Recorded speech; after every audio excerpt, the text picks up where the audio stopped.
Hello and welcome to ESAT. I am Ngidwalde with the news.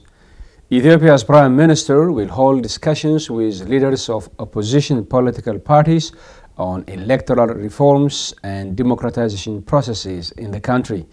The announcement today by the Office of the Prime Minister urged leaders of opposition parties to register for the meeting to be held on Tuesday.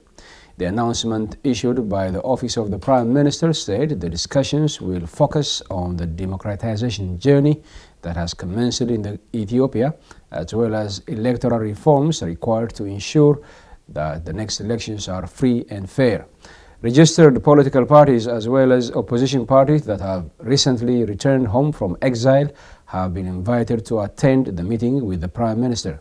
Speaking at the Parliament yesterday, Prime Minister Ahmed reiterated his promise to hold free and fair elections, underscoring the need that everyone should work towards making the process of the elections democratic rather than focusing on winning the elections. The next elections are slated for May 2020, but many say time is not their best ally and suggest for postponing the dates than rush through the process.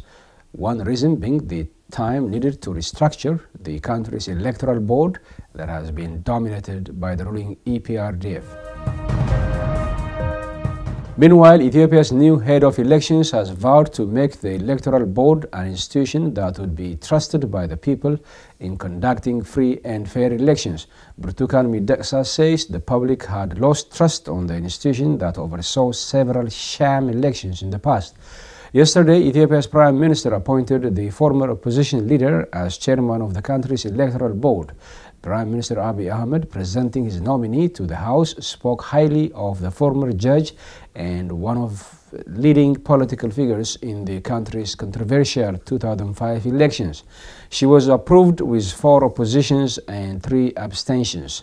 Speaking to ESAT from Addis Ababa, Ms. Mideksa said she has seen positive progress by the government in forming institutions of democracy, which the Electoral Board was one such institution. She said there are hopes but also mixed feelings of fears in the country's future, but it will be the responsibility of every citizen to further changes in the country. Asked if her former role as a leader of a political party would have an effect on her current job, Mideksa said she would work without prejudice and without favoring this or that group.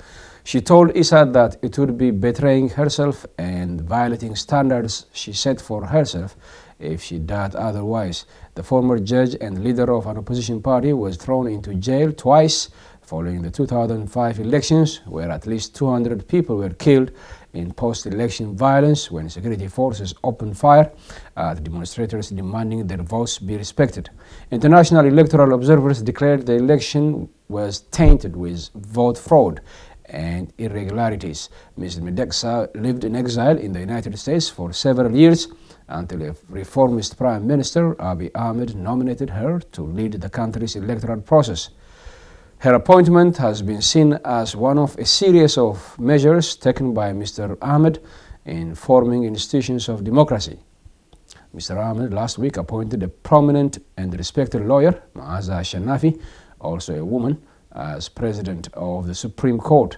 Last month, the young Prime Minister drew international headlines when he appointed women in half of the positions of his cabinet.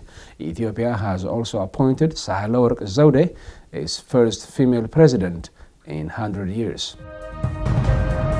An internal investigation has found that sexual harassment is a problem for women who work at the African Union Commission.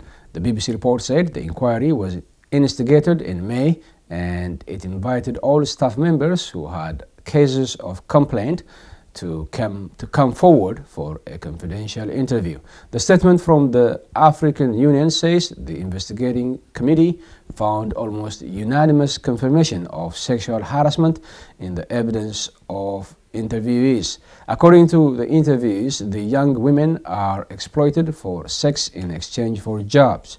The investigation found that those most vulnerable to such exploitations were short-term staff, youth volunteers and interns. It said those responsible positioned themselves as gatekeepers and kingmakers.